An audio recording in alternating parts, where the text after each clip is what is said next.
We've seen Reform's plan unravel after just 2 days. And if that's their specialist subject to see their plans unravel on the basic facts and figures, one has to ask the question about what other plans they might have, whether it's for our NHS or any other areas of our public services. What we are committed to is taking the serious action that we need and not gimmicks, to make sure that we are stepping up the action we're taking to disrupt the activity of these evil criminal gangs, to make sure that we are returning those with no right to be here, over 35,000 since the last election, to make sure that we're bringing in new powers for law enforcement and intelligence sharing with other countries through legislation we're bringing forward in Parliament that both the Tories and Reform have voted against, and to make sure that we are urgently speeding up the processing of asylum cases, a backlog that the last government left behind in a system that was utterly chaotic. Through these steps, I think what people will see is that we're taking the action we need, and that we will see a closure to asylum hotels and to this evil criminal trade. I'm here in Portsmouth to see how Border Force Maritime Command and the Home Office intelligence teams are working with our European partners, working as part of the reset of the relationships with the European Union to make sure that we can tackle the international criminal gangs that are seeking to smuggle drugs into Europe and into the UK. This is really important because what we're seeing is that with international criminal gangs, it needs an international solution to disrupt their activities. That's really important to keep our border secure and also to keep drugs off our streets. What we have seen since the project's been launched and the way we're working together as part of that increased trust in our relationships is the increased intelligence sharing, is the joint operations, is the way in which Border Force are working alongside our Belgian and Dutch counterparts, making sure that we're sharing that intelligence to disrupt the activity of these criminal gangs. It's really important that we do that because working across from the North Sea all the way to the Celtic Sea with Border Force officers also on Irish vessels, we're making sure that we leave no stone unturned, leave nowhere for criminal gangs to hide. What we have seen is that where we haven't had the kind of cooperation that we are stepping up to do, there are ways in which criminal gangs have exploited those gaps. And if we are to tackle this international criminal activity, we've got to do that by working together much more strongly. That's why the reset in the relationship that we've got with the European Union, looking at how we increase that cooperation across building trust, making sure that we're building our economic links, making sure that we're building our security links, is really important in the interests of all of our nations, to make sure that all of our nations, our citizens, are protected from these international criminal gangs. So you're working closer with EU partners for drug smuggling gangs. Is the same cooperation being offered by EU partners with people smuggling gangs, which is another major issue at the moment? We are seeing increasing cooperation happening with our European partners in relation to the people smuggling gangs, and this is a really important step change in how we've built those relationships, how we're working together in the interests of all of our security with our European partners.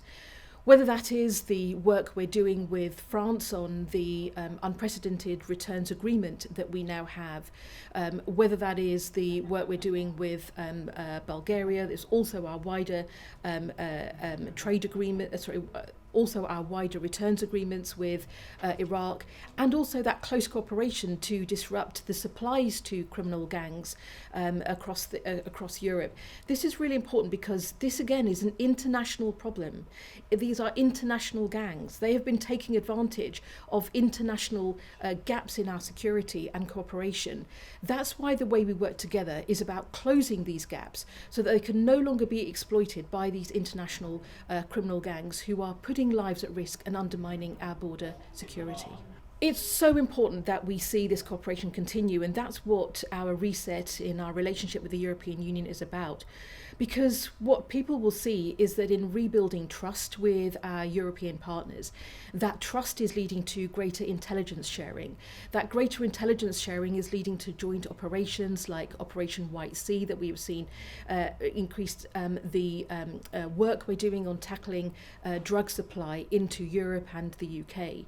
What we've seen just in the last year is over 3,000 kilograms of cocaine disrupted. That's over £60 million worth of drugs that have been kept off our streets.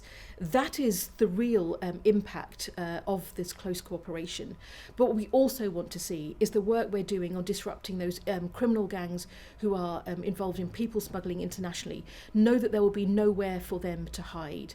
And that alongside the work we're doing to see the step change in returns, that over 35,000 people return who have no right to be in the UK, the step change in the way we're tackling the asylum backlog, the step change in the powers that we are seeing coming through new legislation in Parliament that will be improving how law enforcement can work together and share data across our borders.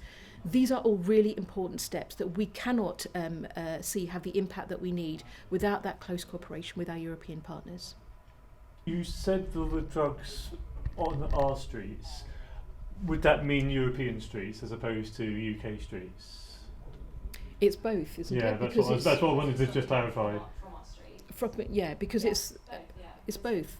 The threats are the drugs coming into Europe as well as the UK, and that's why it's really important that we've got these joint operations, because no one nation can look to make these interventions in our waters alone. It is really important that we've got these close collaborations where we're having joint intelligence, joint operations, we're having intelligence sharing, whether that is in the North Sea, whether it is in the Celtic Sea. We're doing that because we're protecting drugs from reaching our shores and our streets, but also protecting security across Europe. We also must remember that European security is also our security. Like people in communities across the country, we all want to see asylum hotels closed. That's what we pledged in our manifesto, and we are committed to doing in this Parliament. This is important because we also need to make sure we've got a grip on what is happening with this illegal people smuggling trade, and to make sure that we are tackling the challenge by reducing both the numbers who are coming in to our hotels and speeding up the numbers who are coming out of our hotels. That's why we have seen a step change in how we're working to reduce the backlog that we inherited from an utterly chaotic system under the previous government, reducing that backlog of asylum seekers, having their cases processed, increasing the numbers that have been returned to their countries, over 35,000 since we came into office, and making sure that we are seeing new powers coming through in Parliament, new agreements as we've seen with France, so that we are returning people and not seeing them coming in to our hotel system. But what's also important is that we are working with communities across the country on the concerns that they have. That's what we are doing day in, day out. And what is incredibly important is that we don't see the closure of one hotel that has then impacts for other areas. What we've got to do is to make sure we're working together to see the closure of all hotels and to make sure that we're doing that in a more controlled and managed way that doesn't have negative impacts for other arears. What we've seen is this as a result of criminal gangs being able to get a foothold in our country over the last 7 years, from when there were 800 boat arrivals in 2018, and now seeing that number increase. What we need to make sure is that we're seeing that trade disrupted, those criminal gangs disrupted. What we need to make sure is that we're seeing that the hotel closures are happening over the course of this Parliament in a controlled and managed way, and that's what we're continuing to do. Well, what we are doing is making sure that we're reducing the need for hotels. That's the critical bit of this, isn't it? And we've got to do that by working with communities across the country, making sure that what we're doing is processing asylum cases much more quickly, making sure that we're returning those with no right to be here, and making sure that we are delivering on our commitment that we made in our manifesto to see a closure to all asylum hotels in this Parliament. We've already seen a drop from the 400 asylum hotels that we saw open at their peak under the previous government, and seeing that now almost halved to just over 200. This is really important that we continue the work that we're doing to make sure that we see a closure of all asylum hotels in line with our manifesto commitment in this Parliament, and that's what we're determined to do. So at this moment you're reliant on hotels? Well, we're also reliant on making sure that we're clearing the backlog, because the number of people in hotels is as a result of the asylum cases that are open. What we need to do is to continue that step change that we've seen, processing asylum cases much more quickly, making sure that we're seeing those returns for people who have no right to be here, as a result also of the returns agreements that we have been signing, whether that's with Iraq, whether that's with France, whether that's also in relation to the agreements and cooperation agreements we've got with other countries like Vietnam. When we see the results of all of those actions, when we see the new powers that are going to be coming in as a result of new legislation that we have brought into Parliament to increase intelligence sharing, to make it an offence to even supply criminal gangs, we are going to be doing much more that the previous government did not do in making sure that criminal gangs have their activities disrupted, that we're seeing the arrests step up of those involved in criminal gangs, and that we're seeing that this evil criminal trade is disrupted, an evil criminal trade that we are seeing put lives at risk and undermine our border security. Nigel Farage and Reform have suggested they would sign an agreement with the Taliban. Would your government be willing to do this if it meant a substantial impact on the number of people arriving in the UK? I'm not commenting on individual countries in this way. What I will say is that we have a policy of returning people to their countries where they are safe, or to, as we've seen in the agreement with France, to safe third countries. What's also the case is that we've seen Reform's plan unravel after just 2 days.